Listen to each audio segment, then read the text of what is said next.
When it comes to credit cards, there are 5 rules that I like to follow. These rules will keep me disciplined and will allow me to use credit cards as tools and not as financial self-sabotage. Today, I want to go over those 5 rules and hopefully they can make a difference for you as well. Although these are rules that I stand by, please feel free to share what rules you stand by as well. Maybe you are doing something that I need to follow. Starting with rule number 1, I always make sure that I receive at least 1 cent per point in value from my credit card points. I know we talk a lot about maximizing your points and getting the most value from them. As a matter of fact, my last video showed you the best way to maximize Chase points. But at the end of the day, I could sleep comfortably as long as I'm getting 1 cent per point or more. Honestly, there are a few caveats that I want to explain later. However, let's go over my favorite ways of redeeming points and how much value you could get from them. By far, my most used method of redeeming points is transferring them to a travel partner. This is the art of moving your credit card points to an airline or hotel partner's reward system. For example, I can make 1 Chase point into 1 United mile. So 10,000 Chase points can now be 10,000 United miles. I could confidently and very easily get around 1.5 cents per point by using this method. And if I put in a little extra work and really search for the best flights and the best times,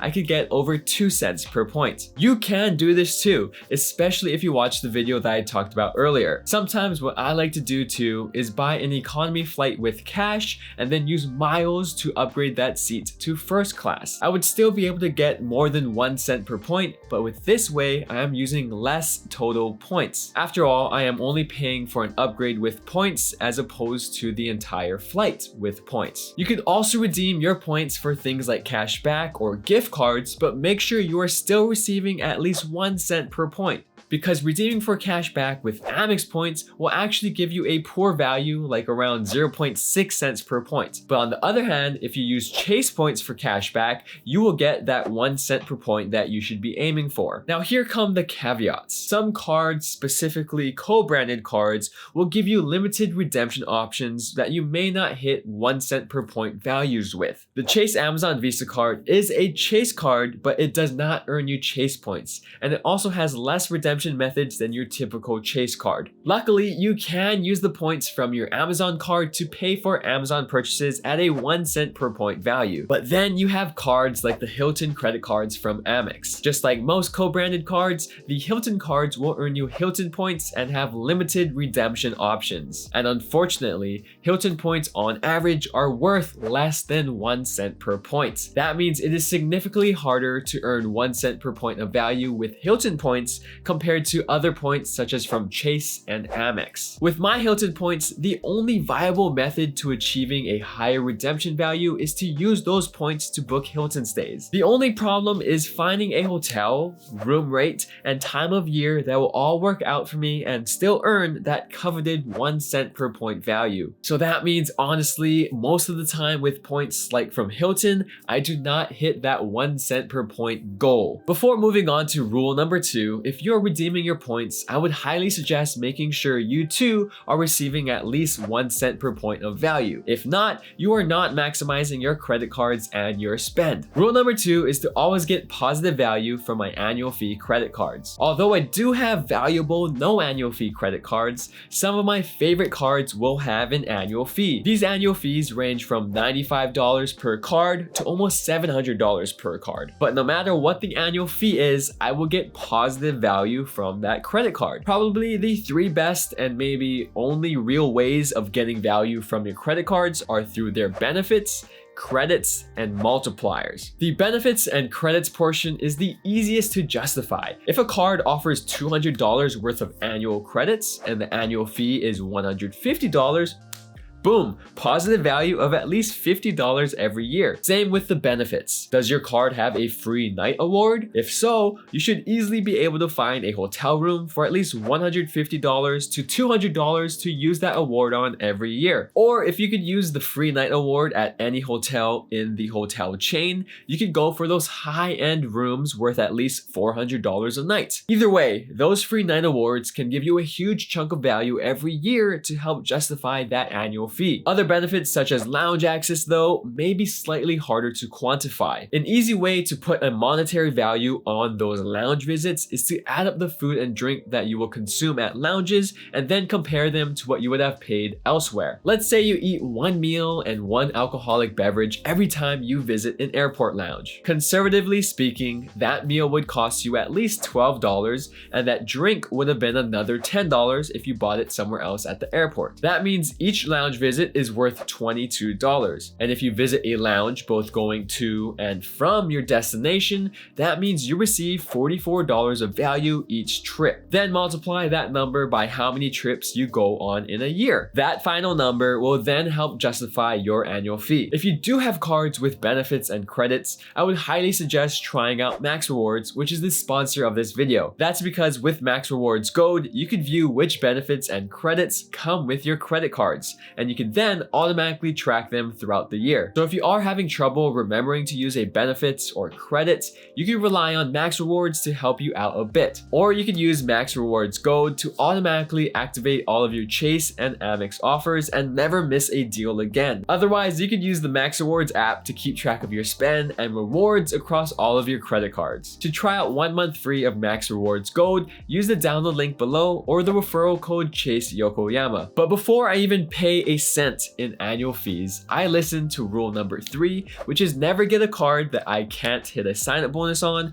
or that I can't get approved for. When it comes to earning credit card points, there is no better opportunity for us than this sign-up bonus. The amount of points that you get for the spend that you have to do is such an incredible deal that you never want to miss it. Like getting 100,000 Amex points on the Amex Platinum for spending $6,000 over 6 months is insane. With that card, you would normally have to spend $20,000 at least to get that same amount of points. Not every sign-up bonus will give you 100,000 points, but they will all still provide a huge lump of value in a short period of time with little cost. Never miss a sign-up bonus. Kind of on the same token, you also don't want to apply for a credit card that you don't stand a chance of getting approved for. This rule isn't as simple as black and white because I have actually been denied before. What you really want to pay attention to is your specific data points and compare it to other people's data points when they got approved for that same card. A data point is the things you put on your credit card application or things that relate to your credit score. For example, your actual credit score is a data point, or your income is also a data point, number of credit cards, hard inquiries, and so on. But where do you find other people's data points? Unless your dad works at American Express and is willing to put his job on the line, you can't get this information from anyone else except the person themselves. You could just Google Amex Platinum data points and see a bunch of different blog type sites where you can find this information. You might have to adventure to the dark, dusty parts of the internet called Reddit, but there are usually lots of data points out there. And once you have read a handful of other people's data points, you just want to compare it to yours. Do you have similar data points? Is your income similar? Is your credit score similar? Are your hard inquiries similar? If so, then you could have a solid chance of also being approved for that same credit card. I just don't want you to apply for cards like the Amex Platinum or Chase Sapphire Preferred when you have a 600 credit score. You probably aren't going to get approved. Rule number 4 is probably the most straightforward rule on this list and also the strictest rule that I have for myself. I can never pay interest on my credit cards. Okay, it's not that I can't pay interest. It's more like I really don't want to. That's because the second you pay interest on your credit card,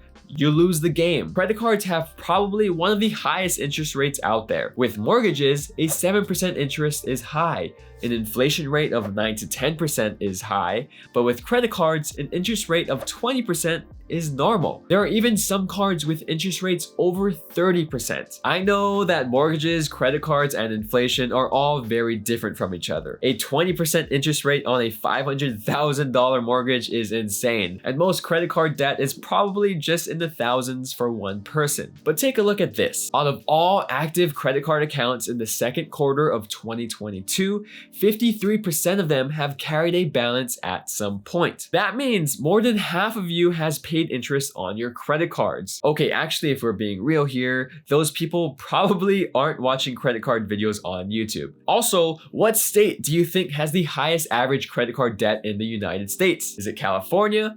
Is it Texas? Nope, it's New Jersey with almost $8,000 of credit card debt. In fact, 7 out of the top 10 states are on the East Coast. What's going on over there, guys? If you are on the East Coast, subscribe down below so that we can fix that, or send this video to someone you know that lives over there. However, I am disappointed that Hawaii is in the top 5. Remember that once you start paying interest on credit cards, you could kiss all that free travel and rewards goodbye, because it's no longer free. You paid for it with your interest. Don't worry, it's not the end of the world if you did pay interest before. I just hope that you fixed it and won't do it again. Some quick tips to never pay interest on your credit card are to always pay in full and never miss a payment or have even a late payment. Don't forget that it's the statement balance that you must pay every month, not the current balance. And another way to prevent you from paying interest on any credit card is to listen to rule number 5. Rule number 5 is to treat your credit card like a debit card. If I can't buy it on debit, I won't buy it on credit. This is another simple rule. If you have $1,000 in the bank, you could spend up to $1,000 on your credit card. The idea here is that you will never spend more money than you have.